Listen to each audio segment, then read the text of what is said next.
ఇంద్రనీల్ గారు, రాష్ట్ర అప్పులకు సంబంధించి, ఈ రాష్ట్రంలో ఆర్థిక విధ్వంసానికి సంబంధించి చేయని అప్పుల్ని ఆ రోజు వైఎస్ఆర్సీపీ పైకి నెట్టారు సార్. 14 లక్షల కోట్ల అప్పులు చేశారు జగన్మోహన్ రెడ్డి గారని. అటు ఈనాడు రామోజీరావు గారు ఒకవైపు, చంద్రబాబు నాయుడు గారు ఇంకోవైపు, రాధాకృష్ణ గారు ఇంకొక వైపు, పురంధరేశ్వరి గారు ఇంకోవైపు, ఆయన యనమల రామకృష్ణుడని ప్రపంచ ఆర్థికవేత్తగా ఆయన అనుకుంటూ ఉంటారు. ఆయన ఒకవైపు నెలకోసారి ఆయన పెంచుకుంటూ పోతారు లక్షలు. వీళ్ళందరూ కలిసి అబద్ధాలని ప్రజల్లోకి ఎక్కించారు. కానీ వాస్తవం చూస్తుంటే ఏమనిపిస్తోంది మీకు?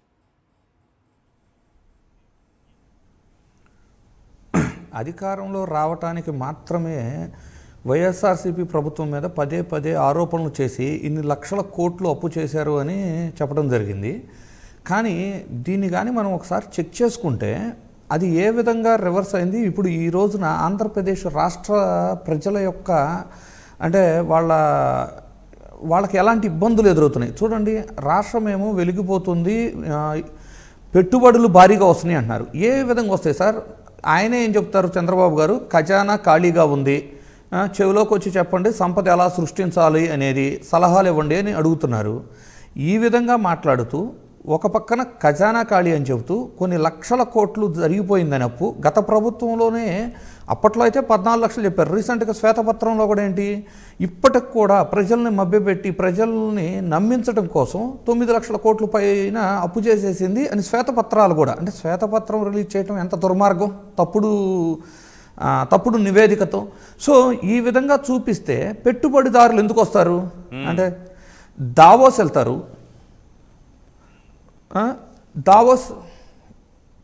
దావోస్ వెళ్తారు. ఒక్క నిమిషం సార్. దావోస్ వెళ్తారు. దావోస్ వెళ్ళి ఏం చెబుతారు, మాకు పెట్టుబడులు భారీ స్థాయిలో వచ్చినాయి, 13 లక్షల కోట్లు మనకు వచ్చేసినాయి అని చెప్తారు. మరి పెట్టుబడులు వస్తే ఎక్కడ గ్రౌండ్ అయినది ఏదన్నా ఒక చూపించగలరా వీళ్ళు? అది ఉండదు. అంటే ఈజ్ ఆఫ్ డూయింగ్ బిజినెస్ లేదు స్పీడ్ ఆఫ్ డూయింగ్ బిజినెస్లో ఇప్పుడు కూటమి ప్రభుత్వం దూసుకుపోతుంది అని చెప్తున్నారు. స్పీడ్ ఆఫ్ డూయింగ్ బిజినెస్ అంటే ఏంటి సార్? అంటే వీళ్ళ ఉద్దేశం ఏంటి? స్పీడ్ ఆఫ్ డూయింగ్ బిజినెస్ అంటే చాలా స్పీడ్గా స్వప్రయోజనాల కోసం, తన మనుషుల కోసం స్పీడ్ ఆఫ్ డూయింగ్ బిజినెస్ అయిపోయింది అనుకుంటా నాకు తెలిసి.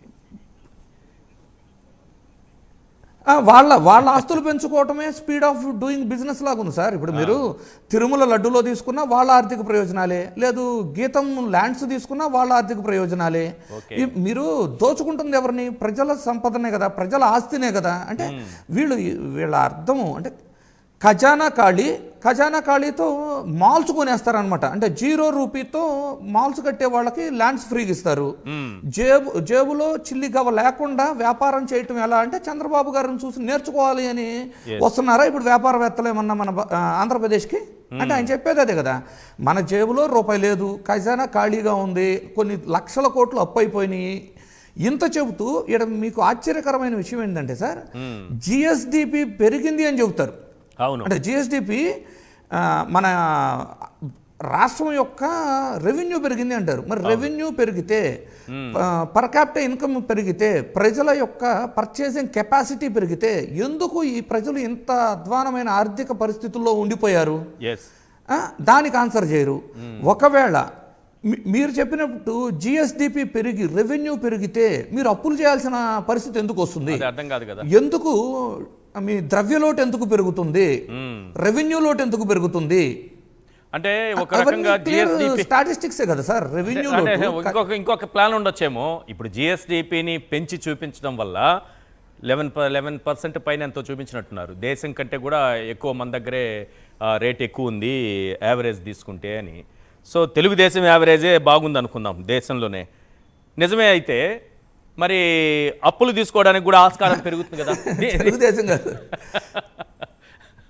అప్పులు తీసుకోవడానికి అవకాశం పెరుగుతుంది కదా. అప్పుల కోసం ఏమైనా చేస్తున్నారేమో సార్. ఆబ్వియస్లీ మీరు అన్నది కూడా కరెక్టే. జిఎస్డిపి పెరిగితే జిఎస్డిపిలో ఉన్న నెంబర్ని బేస్ చేసే మనం తీసుకునే అప్పుల్ని ఆ బడ్జెట్తో కంపేర్ చేసి తీసుకునే పర్మిషన్స్ వస్తాయి. అవును. కానీ ఇక్కడ ఏంటి అంటే ఇప్పుడు కాగ్ అవ్వచ్చు, ఆర్బీఐ అవ్వచ్చు, లేదు నీతి ఆయోగ్ అవ్వచ్చు, ఎన్ని నేషనల్ ఇన్స్టిట్యూషన్స్ ఉన్నది.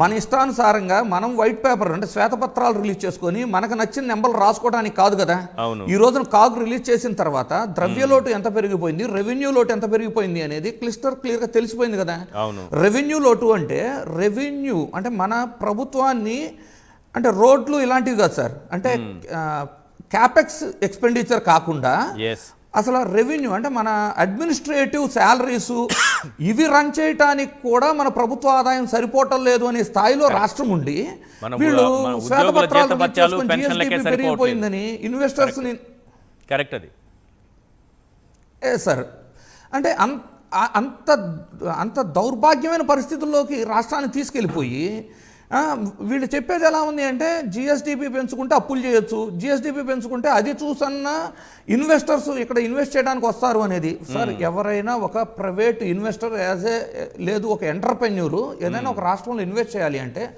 ఫస్ట్ చూసుకునేది ఆ రాష్ట్ర శాంతి భద్రతలు, ఆ తర్వాత చూసుకునేది అతను పెట్టబోయే ఇండస్ట్రీకి కావాల్సిన మౌలిక వసతులు లేదు రిసోర్సెస్ ఉండయా లేదా అనేది. మూడోది చూసుకునేది ఆ రాష్ట్ర ఆర్థిక పరిస్థితి ఎలా ఉంది, మనం ఏదైనా చేస్తే వస్తుందా లేదా అని.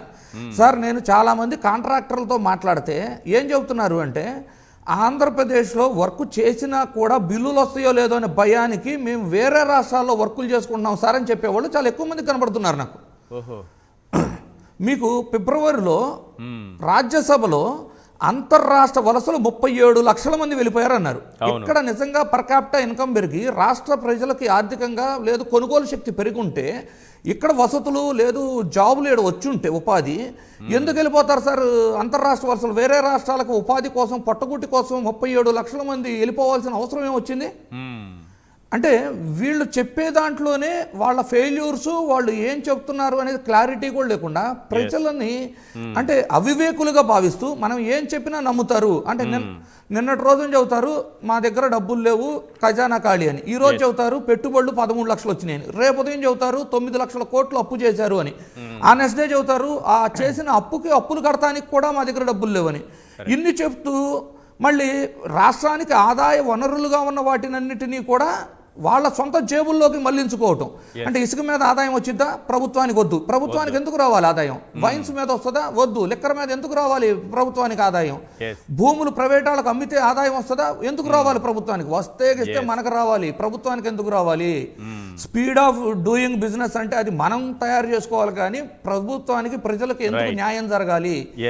సార్ చాలా క్లియర్గా ఒకటైతే గుర్తుపెట్టుకోండి, వ్యవసాయం దండగా రియల్ ఎస్టేటే పండగ అనే విధానంలోనే ఈయన ప్రతిసారి పాలన చేస్తారు. సో ఆయన విజనే అదే, ఆ విజనే అది అయినప్పుడు రైతులు సౌభాగ్యంతో ఎలా ఉంటారు? ఆయన ఇప్పుడు 4వ టర్మ్ సీఎంగా ఉన్నారు, ఏదన్నా ఒక టర్మ్లో రైతులు బాగుపడ్డారు సంక్షేమంతో ఉండారు అని చెప్పగలరా?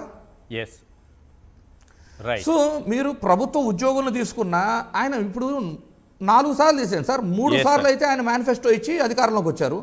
ఏ ఒక్కసారైనా కనీసం 50% ఆఫ్ మేనిఫెస్టోని కంప్లీట్ చేసిన చరిత్ర ఉందా? లేదు. సో ఇవన్నీ ప్రజలు అబ్జర్వ్ చేస్తున్నారు. కాకపోతే ఏమైందంటే జగన్మోహన్ రెడ్డి గారి లాంటి నిబద్ధత గల నాయకుడు చెప్పినప్పుడు ప్రజలు నమ్మే పరిస్థితి ఎక్కువగా ఉంటుంది. మరీ ముఖ్యంగా సార్ జగన్ గారు చెప్పేది నిజమే చెబుతారు, ఆయన చెప్పింది చేస్తారు అనేది వైఎస్ఆర్సీపీ క్యాడర్ కంటే కూడా కూటమి కార్యకర్తలు ఇంకా బలంగా నమ్ముతారు. సో ఇప్పుడు ఈయన ఈ ప్రెస్ మీట్ వలన చెప్పింది ఏమవుతుంది అంటే కూటమి కార్యకర్తలకు ఎక్కువగా రీచ్ అవుతుంది.